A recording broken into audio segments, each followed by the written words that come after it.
The Square Ball Podcast. Hello there. Propaganda is brought to you by Levi Solicitors. You can get a 10% discount on your legal fees at levisolicitors.co.uk/the square ball. I'm Dan Moylan. With me is Michael Normanton. Hello. And so is Moscow White Daniel Chapman. Hello. In this part of the show, then, we will find out what the Geordies thought about all this. And are they a happy bunch? There's the big question. What did they make of it all? Because they were not a very happy bunch going into it, Michael. No, it was just a bit sad watching them. They've lost a lot of them seem to have lost, like, the anger. And there's just a sad resignation about the whole thing. I mean, we'll come on to some of the later clips, but it just reminded me a lot of the Bates Leeds era, where people are just like, what? Just why are we doing this? What is the point of it? But first of all, here's from the live watch along on Newcastle Fans TV. We come across these quite a lot, and you quite often get like the Arsenal Fan TV reaction where people are going mad about things, and it's very performative, and they're trying to make it clear how upset they are. I mean, this is how the Newcastle fans treated our opening goal. They're in the middle of discussing... Don't give it away. People can listen. Oh, okay. I don't know. It might actually be an English derivative. I don't know. But Leeds are on the attack again. Calvin Phillips to Bamford. I've just seen Jay's though about brisket. Like, I'm all for some good American barbecue.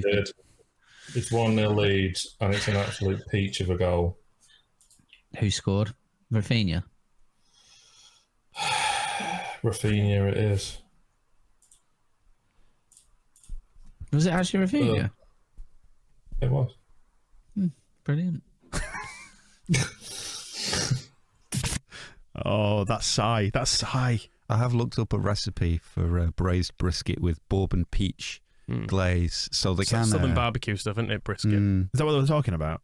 Yeah, they were just discussing brisket, and then Leeds scored, and there was mention of a peach. They'd been asking people for a score prediction and a preferred takeaway. So it was coming through like minutes prior to this. They're kind of going Indian 3-0, Italian 2-1. Right. They were kind of doing that, but then they were just still talking about barbecues and brisket and curries and stuff which is basically where it's got to with them, is it? Yeah, essentially. So there do seem to be a few brisket venues in Newcastle. The Longhorns Barbecue Smokehouse. Oh, that's right next to my old work, yeah. Right. Cracklin. Didn't go there. There's one called Texas Smoker. Obviously, brisket is the star of Longhorns Barbecue, and you can get delivery. So there's a few places doing brisket delivery. Walked past it hundreds of times. Never went in. My night out in Newcastle ended with me having an argument with someone in a takeaway, which was nice. The people who owned it, because I'd ordered. I think I ordered like mixed grill and chips. Mm-hmm. You don't really look when you're paying, do you? I just sort of ordered it and then beat my phone. Noticed it was £15, and I was like, oh, that's a lot of money, isn't it? So I was looking at the boards, £9.50 mixed grill, £2 chips. I was like, hang on, mate. Did you get a drink? Nope, no drink.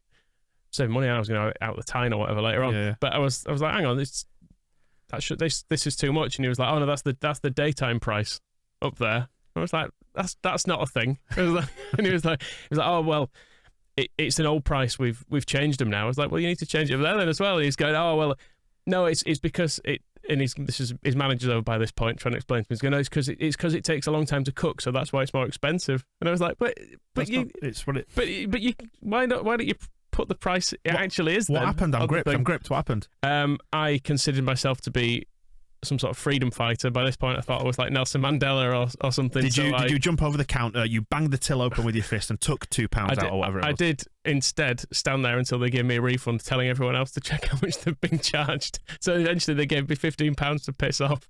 Right. So I got my money back. Did you get your food? Did a bollocks. And then I regretted it enormously because my friends that I were with both had kebabs to walk home with, and I walked home without anything. That's the act of a foolish martyr, isn't it? It really was stupid. Like I was just thinking, I should have just paid the extra £3.50.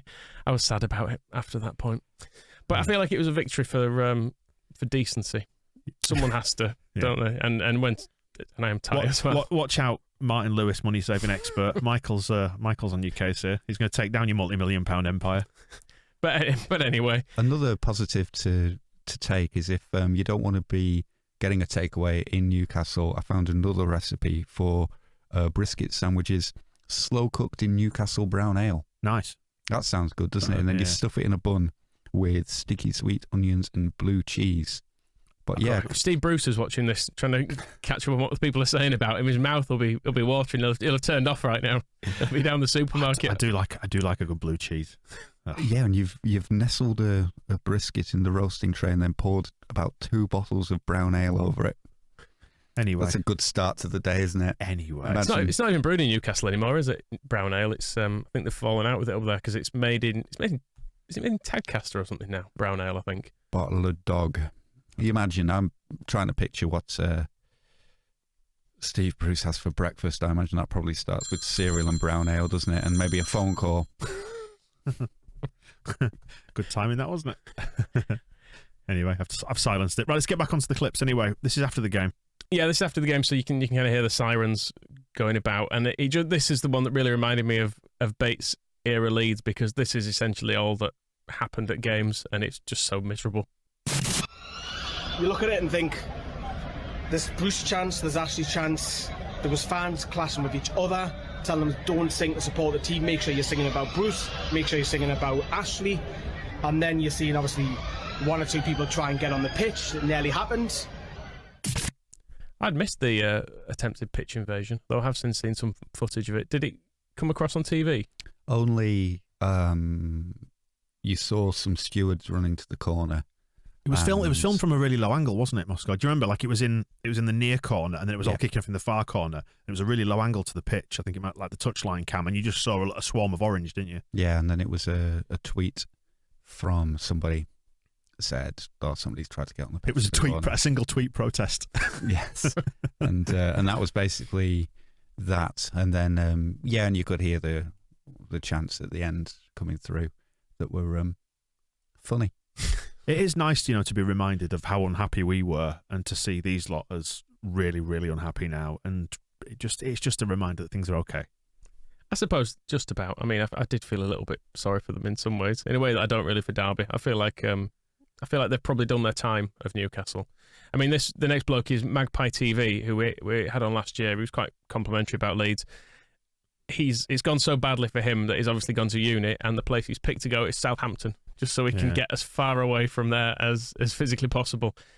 So this was his take on the game. I'm glad I'm moving down to Southampton. I don't have to put up with this every week.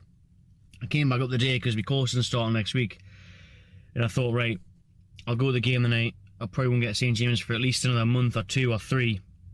I'm in no rush to go back. I've already got my ticket for Watford away next week. But to watch Newcastle, it's just fucking horrible, isn't it? It really is. It's just boring. It's just, why don't we play with 3 behind the striker? Why don't we play with Saint Almiron and Joe behind the Gale, or obviously Wilson if he was fit? Someone else. We just don't see enough of the ball. We're camped in our own half. We'll go for the long ball. We'll wait for the fucking chance on the break. Hope that St Maximin can produce a bit of magic like he did for the equaliser. Just down to him to do everything. It's so shit, man. I cannot be arsed with it. I mean, it is a long way from Southampton to Newcastle. It really is. Is there still a flight? I think you'll be getting the aeroplane. Maybe. That seems very ostentatious for a student. If they suddenly get good, maybe they'll have to find a way. But yeah, it's very reminiscent of. I recognise the pointlessness. I don't know how far my sympathy extends though, because one, I mean, I don't know that person's preferences for a new owner, but all the stuff about it being a Premier League conspiracy to stop them being owned by what seem on paper to be really quite terrible owners. Just try and get somebody better if you can, because we went from several frying pans into several fires, and I think if there was one bit of advice I could give to a Newcastle fan, it might be terrible now, but just keep an eye on who's coming in and don't assume that they're necessarily going to be good. And then the other part of it is they are in the Premier League. Like, Bates always kind of did enough. He did enough to get us out of League One, whether by deliberately or by accident, and then it was kind of keeping us treading at that point. I think Mike Ashley recognises that he has to at least buy a Willock to keep them in the Premier League, because if they get relegated, this worthless thing that he has is going to be worth even less. So there's going to be that, and that's where the boredom fits in. But at least you get to see Leeds play. Whereas who did we have coming to players like Rotherham? Yeah. And they didn't even... Consider yourselves lucky, hey? Well, they didn't even have Becchio with them at the time. So, yeah, it could be worse, lads. Binks and UFC then. Another exercise in hopelessness? He's a bit livelier, this lad. This is after the game. He's back in his house giving player ratings. It's him talking about St. Maximin, and I think he's got something that you could take on board when defiling Tyler Roberts. I mean, he's not far off, to be honest. If given half a chance, defending Tyler Roberts. I'm not sure you can pull it off quite as well as him, but we'll. You're going to pull it off as well. All hail the fucking GOAT, Alan St. Maximin. What a goal that was, and what a performance. They just couldn't handle him. And it's like every team in every game, they just couldn't handle Alan St. Maximin. And that's the facts, right? Him versus Rafinha, two brilliant players, and that was the stun of the show, really was. But Maxi performed yet again today. Liam Cooper had a roller coaster of a game, just couldn't do anything with Maxi. Luke Ayling in centre back couldn't do anything with Maxi. The pace and the power and the strength he has, with the skills as well. He's unstoppable, and he deserves so much more, right? He's got more goals and assists than Sancho, Grealish, Kevin De Bruyne and Mahrez all put together this season.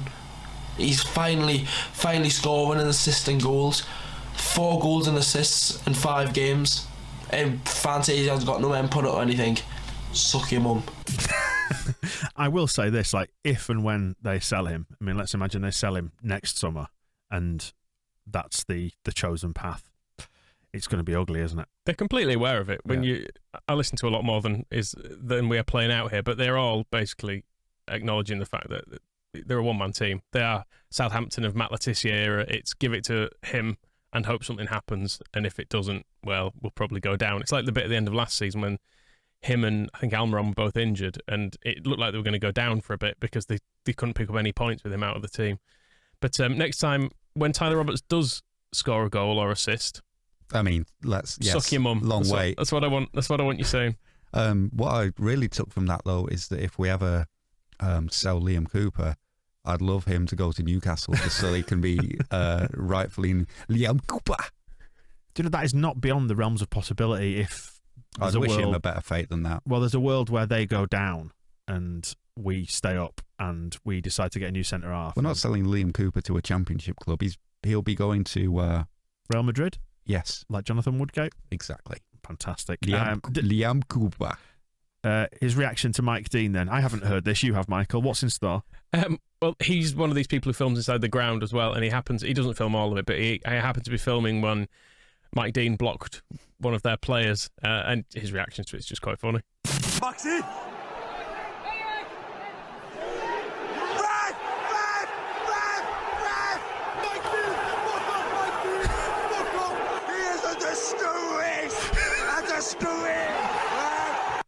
He is a disgrace. A disgrace. It's 3 syllables. Disgrace. Disgrace. And you can, if you put that together with Liam Cooper, it all kind of comes together very well, doesn't it? Wow, I enjoyed that. True Faith then, what have they got? Oh, more misery. We'll end on a real note of misery from them. But yeah, fair enough. I mean, will this make me feel better about Leeds United? It may do, to be fair, yeah. As bad as this season is kind of going, I think we all hoped we'd have at least 6 or 7 points, didn't we, by now? It's not as bad as this. Fun as well played, lads, could have won it, lads, could have done this, lads. Who are we going to beat? Who are we going to beat? Like, Southampton are the worst away team in England. Like, right down to the fucking Northern League that Sunderland playing, are the worst team. Burnley, haven't got any money, couldn't beat them. Leeds have turned up tonight with about 3 fit players in defence, and none of them any good, and we can't beat them. Who are we going to beat? Who are we going to beat? That's my concern. Poor result. It was an entertaining game because it was end to end. Leeds will be happier probably with the result because they've got a lot of injuries. They've got a suspension to a key player, and they've turned up and they've got a point on the balance of play. They really should have won the game. They had more chances, more opportunities than us. I'm really concerned about Newcastle this season. I think we're going to get relegated unless they change the manager. St James's Park was unequivocal tonight. We want Brucey out. That's what I feel most Newcastle fans want. That's what I think everyone in true faith wants. Bruce needs to go or we're going to get relegated. You're right, Michael. I do feel better about Leeds after that. I feel great. I don't think anyone wants Bielsa out yet, do they? No, not at all. And although he did point out that none of our defenders are any good, which was a little bit harsh of him. But then with this, the other side of his mouth that Pascal Struijk is a key player, which he's becoming. But I'm surprised to hear other fans of other clubs think so, because I couldn't name a Newcastle defender. They got Lascelles, haven't they? The Earl of Harewood, and beyond that, I don't know. Darren Peacock, Steve Howie, Warren Barton, John Beresford, Philippe Albert. He was good. I can name loads of them. Yeah. Easy. Did they have a song for Philippe Albert which went to Rupert the Bear? Philippe Albert. No, have I invented that?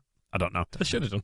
I hope so. Anyway, well, yeah, they're an unhappy bunch, and it genuinely does. And this is what it's all about, isn't it? It's about relativity. Is this podcast? It's either we feel bad about someone else gloating over us, or we feel good because they're miserable. And it's like Einstein himself is presenting it. Exactly. And Mel Morris, you've chosen to add a clip of Mel Morris because Derby are in the mud, I believe, is what the kids say these days. They're not in a very, very healthy position. They're not in a very happy position. So should we go back in time and find out what Mel Morris had to say when he took over at Derby? Let's. He's. I think he expected it to go better than it has. Yeah, is all I'll say. I think we need to be a lot more transparent in how we operate. That doesn't mean we're going to start spreading rumours about who we might buy in the window. That's not what I mean. But we should be transparent about what we're trying to achieve, how we're trying to go about doing that. So that will be the start of a series of meetings over the course of the season where we plan to get fans in to be able to understand what we do, the preparation we put into games. You know, if people want to understand our finances better, then we'll show them our finances. We have nothing to hide.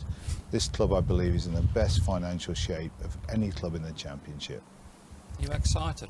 Yeah. Prospect of what's to come. But head and heart are in balance. I mean, they say a week is a long time in football. 6 years in football is a lifetime. Not trying to hide anything. Nope. Not trying to hide anything. Finances in good shape. Yeah. Mm-hmm. Correct. Healthiest club finances in the Championship. And they may have the healthiest finances in the Unibond second division or whatever it will be that they're starting in next year when they sell their season tickets. But yeah, it's quite a turnaround there, isn't it? Heart and head in perfect unison. He's not getting carried away. Just spend within the means. And if you want to look at the finances, that's fine too. You can have a look through. You can just walk in, couldn't you? Just make an appointment, knock on the door. Can I come and just have a look at the books, lads? Yeah, come on in. I will let you know what's going on. Oh, that didn't happen, did it? Ah, well. Well, that wraps it up, I think, for the opposition propaganda. But we will return with more propaganda in the wake of who we got this time. Oh, Cockneys. Cockneys. Always a treat, isn't it, eh? Apples and pears. Love their mothers and all that. And we'll see you for that. The Square Ball Podcast.